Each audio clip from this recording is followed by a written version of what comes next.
പണമടച്ചല്ലോ രാജേഷ്, പണമടച്ചല്ലോ എന്നാണ് ആന്റോ അതാണ് പറയുന്നത്. ജൂൺ 6 പണം അടച്ചെന്ന് ഇന്നലെ പ്രസ് മീറ്റിൽ നിന്ന് മനസ്സിലായിരുന്നു. പക്ഷേ ഏപ്രിൽ ഇതുമായി ബന്ധപ്പെട്ട നീക്കുപോക്കുകൾ നടന്നിട്ടുണ്ട്. അതായത് ഇതുമായി ബന്ധപ്പെട്ട് സർക്കാർ അയച്ച നോട്ടീസുകൾ ഒന്നിനും തന്നെ കൃത്യമായ മറുപടി കിട്ടിയിട്ടില്ല. അതായത് അഡ്വാൻസ് തുക നിശ്ചിത സമയത്ത് അടച്ചില്ല എന്ന് ചൂണ്ടിക്കാണിച്ചായിരുന്നു അന്ന് കായിക വകുപ്പ് സ്പോൺസർക്ക് 2 തവണ നോട്ടീസ് അയച്ചിരുന്നു. പക്ഷെ അതുമായി ബന്ധപ്പെട്ടൊരു മറുപടി സ്പോൺസർ സർക്കാരിന് നൽകിയിട്ടില്ല എന്നുള്ള വിവരമാണ് നമുക്ക് കിട്ടിയത്. അപ്പൊ അതിലെന്തെങ്കിലും വാസ്തവം ഉണ്ടോ എന്നുള്ള കാര്യമാണ്. ശരി ആന്റോ, അതിനകത്ത് എന്താണ് ഒരു സംശയമുള്ള കാര്യമാണോ ആന്റോ? ഒന്ന് മറുപടി അതിന്. നിങ്ങളെ സംബന്ധിച്ചിടത്തോളം ഞാൻ നിങ്ങളോട് 2 കാര്യങ്ങളാണ്. ഇത് പ്രൈവറ്റ് ഇൻട്രസ്റ്റ് ഉള്ള ഒരു കേസാണെന്ന് നിങ്ങൾ പറയുന്നുണ്ട്. നമ്മളെ സംബന്ധിച്ചിടത്തോളം ഇതൊരു കമ്പനിയും ഒരു അസോസിയേഷനും തമ്മിലുള്ള എഗ്രിമെന്റ് ആണ്. ആ എഗ്രിമെന്റിന്റെ അകത്ത് നിങ്ങൾ എന്ത് പ്രൈവറ്റ് ഇൻട്രസ്റ്റ് ഉണ്ടെന്ന് പറഞ്ഞാൽ തന്നെ ഉണ്ടാവാം, ഇല്ല എന്നൊന്നും ഞാൻ പറയുന്നില്ല. കാരണം ആരാധകരെ കാണിക്കാൻ വേണ്ടിയിട്ടാണല്ലോ മെസ്സി വരുന്നത്. പക്ഷേ ഒരു കമ്പനിയും ഒരു അസോസിയേഷനും തമ്മിൽ എഗ്രിമെന്റ് വെക്കുന്ന സമയത്ത് അതിന് മുൻപന്തിയായി ആദ്യം സൈൻ ചെയ്യുക NDA ആണ്, നോൺ ഡിസ്ക്ലോഷർ എഗ്രിമെന്റ് ആണ് സൈൻ ചെയ്യുക. അത് സൈൻ ചെയ്യുന്നതിൽ അർത്ഥം എന്ന് പറഞ്ഞാൽ ഈ കരാറുമായി ബന്ധപ്പെട്ട ഉള്ളടക്കങ്ങളോ കരാർ രേഖകളോ പുറത്തുവിടാൻ പാടില്ല. അത് ഉണ്ടായി കഴിഞ്ഞാൽ അവർക്കെതിരെ നിയമ നടപടി സ്വീകരിക്കുമെന്നുള്ളതാണ് NDAന്റെ ഒരു ഘടകം എന്ന് പറയുന്നത്. അത് നിങ്ങൾക്ക് ഗവൺമെന്റുമായി ബന്ധപ്പെട്ട എന്തെങ്കിലും ഡോക്യുമെന്റ് ഉണ്ടെങ്കിൽ നിങ്ങൾക്ക് അവിടെ നിന്ന് എടുക്കാം. എന്നെ സംബന്ധിച്ചോളം ബുദ്ധിമുട്ടുള്ള കാര്യമല്ല, ഒന്നാമത്തെ കാര്യം.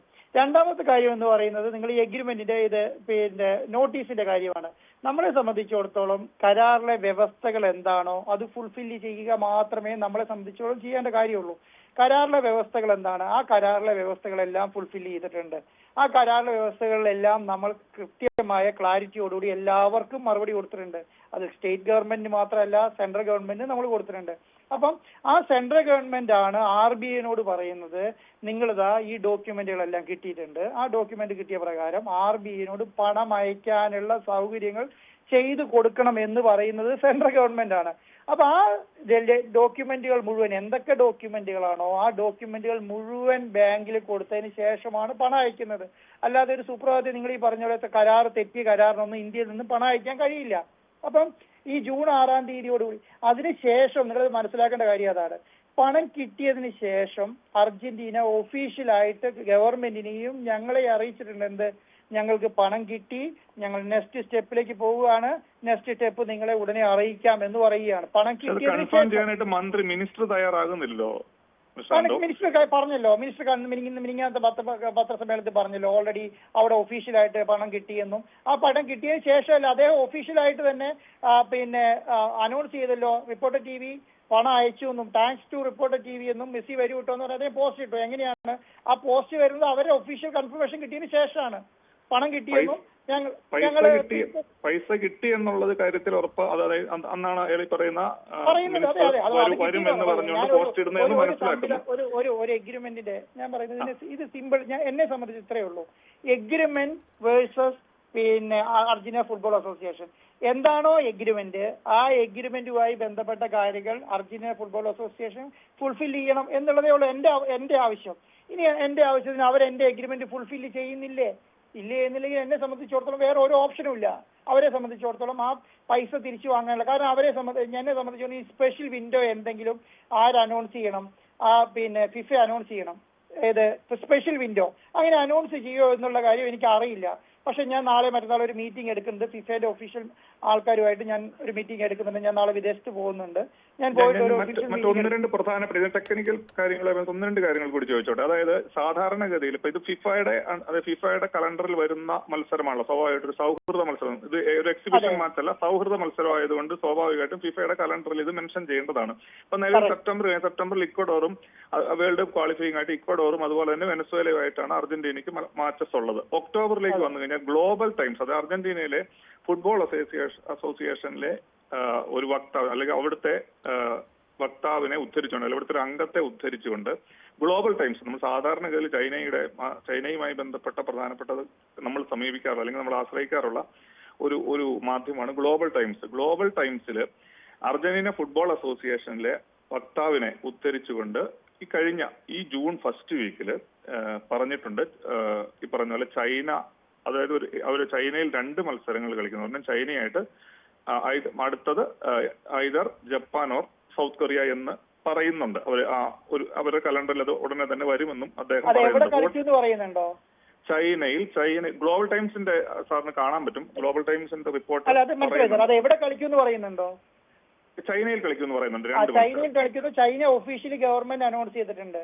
ചൈന ഒഫീഷ്യലി മാച്ച് ഇല്ല എന്ന് അനൗൺസ് ചെയ്തിട്ടുണ്ട്. ഓക്കെ, എനിവേ അത് ഈ പറയുന്ന രാജേഷ് പറഞ്ഞത് ശരിയാണ് ആൻഡോ. ഇക്കാര്യം പലതരത്തിലും അവരുടെ തന്നെ ഫാൻ പേജുകളിലും ഇത് വന്നിട്ടുണ്ട്. അതേസമയത്ത് തന്നെ അതായത് താങ്കൾ പണമടയ്ക്കുന്നതിന് മുൻപ് തന്നെ ഇതുണ്ടായിരുന്നു. അല്ല, താങ്കൾ പണമടയ്ക്കുന്നതിന് മുൻപ് തന്നെ ഇതുണ്ടായിരുന്നു. മാത്രമല്ല നവംബറിൽ അങ്കോളയും അർജന്റീനയും തമ്മിലുള്ള മത്സരം അങ്കോളയിലും, അർജന്റീനയും അമേരിക്കയും തമ്മിലുള്ള മത്സരം ഖത്തറിലും. ഇക്കാര്യങ്ങൾ ആ സമയത്ത് വിൻഡോ അനുസരിച്ചാണ് ഇത് വന്നിരിക്കുന്നത്. അപ്പോൾ താങ്കൾ പണമടയ്ക്കുന്നതിന് മുൻപ് തന്നെ ഇത് വന്നിട്ടുണ്ടായിരുന്നു. ഒരു കാര്യം, അതായത് അങ്കോളയുടെ അതായത് അവിടുത്തെ സെന്റർ എവിടെ സ്പോർട്സിലാണല്ലോ നിങ്ങൾക്ക് അറിയാവുന്ന ഒരു കാര്യം ഞാൻ നിങ്ങളോട് അങ്ങോട്ട് പറയാം. എന്താ കാര്യം എന്നറിയോ? ഈ നമ്മൾ സാധാരണ ഒരു international match FIFA window open ചെയ്ത ശേഷം കളി തീരുമാനിച്ചു കഴിഞ്ഞാൽ ഒരു 2 മാസത്തിനുള്ളിൽ ആ വിൻഡോ ഫിഫയെ അറിയിക്കുകയും ഫിഫ അത് ഒഫീഷ്യലായി അനൗൺസ് ചെയ്യുകയും ചെയ്യും. അങ്ങനെയാണല്ലോ സാധാരണ ചെയ്യാറ്, അല്ലേ? ഈ സമയമായിട്ട് 2 മാസം കഷ്ടിയല്ലേ ഉള്ളൂ. ഈ സമയമായിട്ട് എന്തുകൊണ്ടായിരിക്കും ഈ വിൻഡോ അർജന്റീന ടീം അനൗൺസ് ചെയ്യാത്തത്? അതെന്തായിരിക്കും നിങ്ങൾ വിചാരിക്കുന്നത്? സ്വാഭാവികമായിട്ടും 2 മാസം മുമ്പ് വേണമെന്നാണ് അവിടെ പ്രോട്ടോകോളിൽ പറയുന്നത്. 2 മാസം മുമ്പ് എന്തുകൊണ്ടായിരിക്കും അനൗൺസ് ചെയ്യാത്തത് നിങ്ങൾ വിചാരിക്കുന്നത്? അതിനകത്തുള്ള ഒരു പ്രധാനപ്പെട്ട കാര്യം പറഞ്ഞു. അതായത് ഈ സാധാരണ അർജന്റീന ഫുട്ബോൾ അസോസിയേഷന്റെ പ്രോട്ടോകോൾ പ്രകാരം ഇപ്പൊ നമ്മളൊരു മത്സരം, ഇപ്പൊ ഇന്ത്യയിൽ മത്സരം തീരുമാനിച്ചു, അല്ലെങ്കിൽ അവർക്ക് അവർ വില്ലിംഗ് ആണ് എന്ന്, എഗ്രിമെന്റ് പ്രകാരം വില്ലിംഗ് ആണ് എന്ന് വിചാരിക്കുക. ഇപ്പം ഗ്രീൻഫീൽഡ് സ്റ്റേഡിയത്തിലാണെങ്കിൽ അവർ ഗ്രീൻഫീൽഡ് സ്റ്റേഡിയം അറ്റ്ലീസ്റ്റ് സാധാരണ അവർ പ്രോട്ടോകോളിൽ പറയുന്ന അറ്റ്ലീസ്റ്റ് 1.5 മാസം മുമ്പ്, 1.5 മാസം അല്ല 2 മാസം മുമ്പ് പരിശോധിക്കാൻ ഒന്ന് പറഞ്ഞോളൂ. 2 മാസം മുമ്പ് അവരുടെ ടെക്നിക്കൽ കമ്മിറ്റി സൗകര്യങ്ങൾ പരിശോധിക്കണമെന്നവരുടെ പ്രോട്ടോകോളിലുണ്ട്. ഈ പ്രോട്ടോകോളിലെ പ്രധാനപ്പെട്ട ഈവൻ നമ്മൾ പാർക്ക് ചെയ്യുന്ന, അതായത് വണ്ടി പാർക്ക് ചെയ്യുന്ന സ്ഥലത്ത് ഒരു മരം നിൽക്കുന്നുണ്ടെങ്കിൽ പോലും അത് സെക്യൂരിറ്റി പ്രോബ്ലം ഉണ്ടാക്കുന്നുണ്ടോ? ഇനി അതുപോലെ തന്നെ സ്റ്റേഡിയത്തിലേക്ക്, പിന്നെ ഇതിന്റെ ഈ സ്റ്റേഡിയത്തിൽ നിന്ന് ഒഴിപ്പിക്കുന്ന കാര്യം നമ്മൾ കേട്ടിട്ടുണ്ട്. സാധാരണഗതിയിൽ നമ്മൾ വിചാരിച്ചേക്കുന്ന ഒരു സെക്യൂരിറ്റിയുമായി ബന്ധപ്പെട്ട് ശരിയാണ്, അത് ശരിയാണ്. ഞാനതല്ല ചോദിച്ചത്. ഞാൻ ചോദിച്ചത് എന്തുകൊണ്ടായിരിക്കും ഈ ടീം അർജന്റീന ഇപ്പൊ ഇന്ത്യയിൽ കളിക്കില്ല എന്നാണ് വിചാരിക്കുന്നതെന്ന് വെക്കുക. ഇന്ത്യയിൽ കളിക്കുന്നില്ലെങ്കിൽ ഈ വിൻഡോ അവർ ഒഴിവാക്കുമെന്ന് തോന്നുന്നുണ്ടോ? അല്ല, അവരോടൊന്നും ചെക്ക് ചെയ്തിട്ടില്ല. അല്ലല്ല, അതപ്പോ ഞാൻ പറയട്ടെ. അപ്പൊ അത് എന്തുകൊണ്ടായിരിക്കും ഈ 2 മാസമായിട്ട് അവരത് അനൗൺസ് ചെയ്യാത്തത്? അല്ല, അവർ ഈ പറഞ്ഞ 2 ഒരിടത്തെ ഈ പറയുന്ന കാര്യങ്ങൾ വന്ന് പഠിച്ചിട്ട് മനസ്സിലാക്കി പോയി. അപ്പൊ നിങ്ങൾ അങ്ങനെ പറയരുത്. അപ്പൊ അങ്ങനെ പറയുന്ന ഒരു പ്രശ്നമുണ്ട്. ഇന്ത്യയിലേക്ക് വരില്ല എന്ന് പറഞ്ഞുകൊണ്ടത് പറയാൻ പാടില്ല. അപ്പൊ ഇന്ത്യയിൽ വരാൻ വേണ്ടിയിട്ടുള്ള ഒരു ഇന്റൻഷൻ അവരുടെ കയ്യിൽ ഉണ്ടാവുമല്ലോ. അത് ക്ലാരിഫിക്കേഷൻ ചോദിക്കുന്നത് 2026 സെപ്റ്റംബറിൽ പോരെ എന്ന് ചോദിച്ചല്ലോ. 2026 സെപ്റ്റംബറിൽ പോരെ എന്ന് ചോദിച്ചത് ഇതുകൊണ്ടായിരിക്കുമല്ലോ. നിങ്ങൾ പറഞ്ഞു വരുന്നത് ക്ലാരിറ്റിയോടുകൂടി ഞാൻ പറയാം. ഇന്ന് ഈ മാസം ജൂലൈ മാസം 6-ാം തീയതി ആയിട്ടേ ഉള്ളൂ, അല്ലേ? നമുക്ക് സെപ്റ്റംബർ മാസം ഒക്ടോബർ മാസം ഒക്ടോബർ മാസം 6 തുടങ്ങിയിട്ട് 14 വരെയാണ് വിൻഡോ ഉള്ളത്. ഓക്കെ, അപ്പൊ നമ്മളെ സംബന്ധിച്ചിടത്തോളം ഇനി എത്ര മാസമുണ്ട്? ഓഗസ്റ്റ്, സെപ്റ്റംബർ, ഒക്ടോബർ 6 എന്ന് പറയുമ്പോൾ 90 ദിവസമുണ്ട്, അല്ലേ? 90 ദിവസമുണ്ട്. ഞാൻ വിചാരിക്കുന്നത് ഇതുവരെ അവർ അനൗൺസ് ചെയ്യാത്തൊരു കാരണം അവർക്ക് അതിന് മുൻപിലുള്ള സമയമുണ്ട്. അവർക്ക് 45 ദിവസം മുന്നേ മാത്രം എന്ത് വിസിറ്റ് നടത്തിയാൽ മതി? അവർക്ക് സ്റ്റേഡിയം വിസിറ്റ് നടത്തിയാൽ മതി. 45 ദിവസം മുന്നേ വരെ സ്റ്റേഡിയം വിസിറ്റ് നടത്തിയാൽ മതി. 2 മാസം 60 ദിവസത്തിനുള്ളിൽ ഏത് ടീമാണ് കളിക്കുന്നതെന്ന് ഫിഫയെ അറിയിക്കണം. ഫിഫയെ അറിയിച്ചതിന് ശേഷം ഇവരെന്ത് ചെയ്യണം? ആ ഫിഫയുടെ അനുമതിയോട് കൂടിയിട്ട് ഇന്ത്യയിൽ വന്ന് ഏത് സ്റ്റേഡിയമാണ് കളിക്കേണ്ടതെന്നുള്ള റിപ്പോർട്ട് എടുത്ത് തിരിച്ച് അവർക്ക് സബ്മിറ്റ് ചെയ്യണം. അതാണ് അതിന്റെ പ്രൊസീജിയർ. അപ്പൊ 60 ദിവസത്തിനുള്ളിൽ നടക്കേണ്ട ഒരു കാര്യമാണ്. 60 തുടങ്ങിയിട്ട് ഈ കളി നടക്കുന്നത് വരെ 60 ദിവസത്തിനുള്ളിൽ തീർക്കാവുന്ന കാര്യങ്ങളെ ഈ മൊത്തം സംവിധാനത്തിലുള്ളൂ. അപ്പൊ നമ്മളെ സംബന്ധിച്ചിടത്തോളം ഇനി കംപ്ലീറ്റ് ചെയ്തോട്ടെ. ഇനി നമ്മുടെ മുമ്പിൽ 30 ദിവസം ഉണ്ട്. ഞാൻ എന്താ പറഞ്ഞതെന്നറിയോ? എന്റെ മുമ്പിലുള്ള 30 ദിവസം ഉണ്ടെങ്കിൽ ഞാൻ 30 ദിവസമായിട്ട് കാണുന്നില്ല. ഞാൻ പറഞ്ഞത് ഒരു 15 ദിവസത്തിനുള്ളിൽ ഇതിന്റെ കാര്യത്തിൽ തീരുമാനമായില്ലെങ്കിൽ ഒക്ടോബറിലെ കളി നടക്കാൻ പോകുന്നില്ല എന്നുള്ളതാണ്. 15 ദിവസത്തിനുള്ളിൽ ഇത് തീരുമാനം എത്താൻ പറ്റും. ഒക്ടോബറിൽ കളി നടക്കാൻ പോകുന്നില്ല. നവംബറിലേക്ക് വിൻഡോയിലേക്ക് ഉണ്ടോ നോക്കാം. നവംബറിലെ വിൻഡോയിലാണ് കളി നടക്കുന്നതെങ്കിൽ നമ്മുടെ മുന്നിൽ 120 ദിവസമുണ്ട്. 4 മാസം കിടക്കുന്നുണ്ട്. അപ്പൊ നവംബർ മാസത്തിലാണ് കളി നടക്കാൻ സാധ്യതയാണെങ്കിൽ കുറച്ചും കൂടെ അങ്ങോട്ട് തള്ളാനുള്ള സാധ്യതയുണ്ട്. അപ്പൊ അതുകൊണ്ട് നവംബർ മാസത്തിലെ കളി നടക്കുന്നെങ്കിൽ ഒരു 1.5 മാസത്തിനുള്ളിൽ തീരുമാനമായാൽ മതി, 45 ദിവസത്തിനുള്ളിൽ തീരുമാനമായാൽ മതി, 45. അപ്പം അതുവരെ അവർക്ക് ബാർഗെയിൻ ചെയ്യാനുള്ള കപ്പാസിറ്റി അവർക്കും ഉണ്ട്. എന്നെ സംബന്ധിച്ചിടത്തോളം എല്ലാ മൂവ്മെന്റും നടത്താനുള്ള കപ്പാസിറ്റി എന്നെ സംബന്ധിച്ചിടത്തോളം ഉണ്ട്. ഞാൻ ഇതുവരെ ഫിഫേന്റെ അടുത്ത് ചെന്നിട്ടില്ല. ഫിഫേനോട് ഞാൻ കമ്മ്യൂണിക്കേറ്റ് ചെയ്തിട്ടുണ്ട്, ഞാൻ അൺഒഫീഷ്യലി കമ്മ്യൂണിക്കേറ്റ് ചെയ്തിട്ടുണ്ട്, അതിന്റെ പ്രധാനപ്പെട്ട ആൾക്കാരോട് കമ്മ്യൂണിക്കേറ്റ് ചെയ്തിട്ടുണ്ട്. അപ്പം ചില രാജ്യങ്ങളിൽ കരാർ ലംഘനം ഉണ്ടായാൽ വരെ ഇപ്പൊ ഒരു നൈജീരിയ പോലെയുള്ള ചെറിയ രാജ്യങ്ങൾക്ക് വരെ കരാർ ലംഘനം ഉണ്ടാകുന്ന സമയത്ത് അത്ര സ്ട്രോങ് ആയ നിലപാട് സ്വീകരിച്ചിട്ടാണ് ഫിഫ പോയിട്ടുള്ളത്. ചെറിയ കരാർ ലംഘനം, അവിടെ ഒരു സ്പോൺസറോട് പൈസ മേടിച്ചിട്ട് ചെയ്തത് വരെ വലിയ രീതിയിൽ ഫൈനും അടിച്ചിട്ടുണ്ട്, വലിയ ഓർഡറും കൊടുത്തിട്ടുണ്ട് ഫിഫ. അപ്പൊ അർജന്റീനയ്ക്ക് തന്നെയാണ് ഓർക്കണം. അപ്പൊ അതുപോലെയുള്ള ടീമുകൾക്ക് നടപടി സ്വീകരിക്കാൻ നല്ല ധാരണ ഫിഫയ്ക്കുണ്ട്. അപ്പൊ ഞാനത് അൺഒഫീഷ്യലി സംസാരിച്ചപ്പോൾ എനിക്ക് അതിന്റെ ഒരു പിടിവള്ളി ഉണ്ട്. അതുകൊണ്ടാണ് ഞാൻ പറഞ്ഞത് ഫിഫയ്ക്ക് ഇത് ചിലപ്പം ഈ ഇന്ത്യയിലേക്ക് വന്നില്ലെങ്കിൽ ചിലപ്പോൾ ആ വിൻഡോ വരെ അവർക്ക് നഷ്ടപ്പെടാനുള്ള സാധ്യതയുണ്ട് എന്നുള്ള കാര്യം ഞാൻ പറയാം. അതുകൊണ്ട് അവർ ആ വിൻഡോ നഷ്ടപ്പെടുത്താൻ തീരുമാനിക്കില്ല. പിന്നെ അവർക്കൊരു കപ്പാസിറ്റി എന്ന് പറയുന്നത് നിങ്ങൾക്ക് ഇതിനേക്കാളും കപ്പാസിറ്റി ഉള്ള സ്ഥലമാണല്ലോ, നിങ്ങൾക്ക് ഇതിനേക്കാളും പൊട്ടൻഷ്യൽ ഉള്ള സ്ഥലമാണല്ലോ, അവിടെ നിങ്ങൾക്ക് ഇത്ര വരുമാനം ഉണ്ടാക്കിക്കൂടെ, ആ വരുമാനത്തിൽ ഒരു ഭാഗം ഞങ്ങൾക്ക് തന്നുകൂടെ എന്നൊക്കെ ചോദിക്കാനുള്ള സാധ്യത ഞാൻ മുന്നിൽ കാണുന്നുണ്ട്.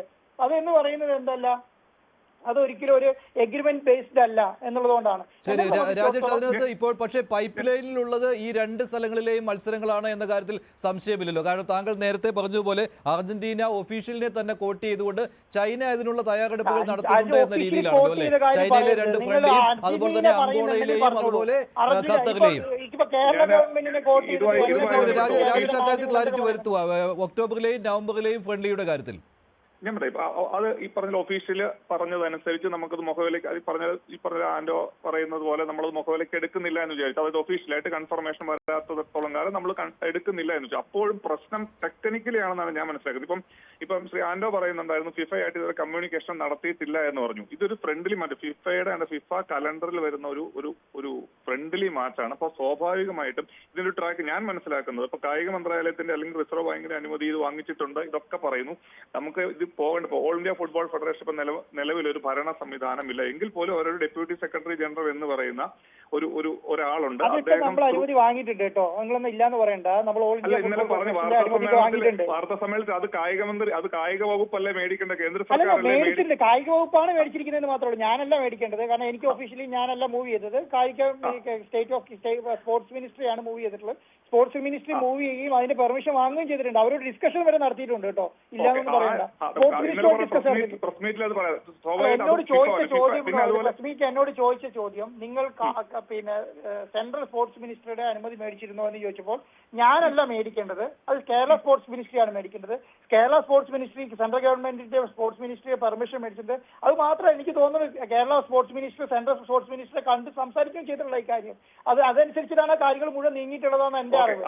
അങ്ങനെ ഇപ്പൊ ഫിഫയായിട്ട് അതുപോലെ ഫിഫ ഒരു ലിസ്റ്റ് ചെയ്യപ്പെട്ടില്ല, 50 റാങ്കിലുള്ള ലിസ്റ്റ് ചെയ്ത് നമ്മളൊരു അങ്ങോട്ട് കൊടുത്തിട്ടുണ്ട്, അതനുസരിച്ച് വേണമെന്ന് പറയും. ഈ പറയുന്ന ആ രാജ്യങ്ങളുടെ ഒരു വില്ലിംഗ്നെസ് വളരെ പ്രധാനപ്പെട്ടതാണ്. അതുപോലെ തന്നെ ആ രാജ്യങ്ങളുടെ വില്ലിംഗ് ലെറ്റർ മേടിച്ച് ഞാൻ കൊടുത്തിട്ടുണ്ടല്ലോ. പക്ഷെ അതിന് എന്തുകൊണ്ടാണ് ആ പേരുകൾ പറയാൻ ബുദ്ധിമുട്ട് എന്താണ് ശ്രീ ആൻഡോ? ആ പേര് പറയാത്തതിന് കാരണം ഞാൻ പറയുന്നത് ഇവർക്കെല്ലാം നിങ്ങൾ ഇത് മനസ്സിലാക്കേണ്ട ഒരു കാര്യം, കേരളത്തിലെ ഒരു ഫുട്ബോളിന്റെ ഒരു കപ്പാസിറ്റി സത്യം പറഞ്ഞ ലോക രാജ്യങ്ങൾക്ക് അറിയുന്നുണ്ടായിരുന്നില്ല. സത്യസന്ധമായ കാര്യമാണ്. ഇത്രയധികം ഫാൻ ബേസ് ഉള്ള ഒരു സ്ഥലമാണ് ഇതെന്ന് പറയുന്നില്ല. ഇവിടെ ഒരു മാർക്കറ്റ്, ഇതിന് ഇത്രയും വലിയൊരു മാർക്കറ്റ് ഉണ്ടെന്ന് പറയും. ഇപ്പം ഓൾമോസ്റ്റ് എല്ലാവർക്കും അത് മനസ്സിലായിട്ടുണ്ട് ഈ ഒരു സംവിധാനത്തോട് കൂടിയിട്ട്. അപ്പൊ ഇവർക്കെല്ലാം ഞാൻ പറയുന്നത് ഒരു 5 മിനിറ്റിലോ 6 മിനിറ്റിലോ ഒക്കെ വരേണ്ട ടീം നമ്മളിത് വലിയ സംഭവമാക്കി ഇവിടുന്ന് 4 ഗോൾ അങ്ങോട്ട്. ഇപ്പൊ എന്താ സംഭവം എന്നറിയോ? ഞാൻ ഉദാഹരണം പറയാം.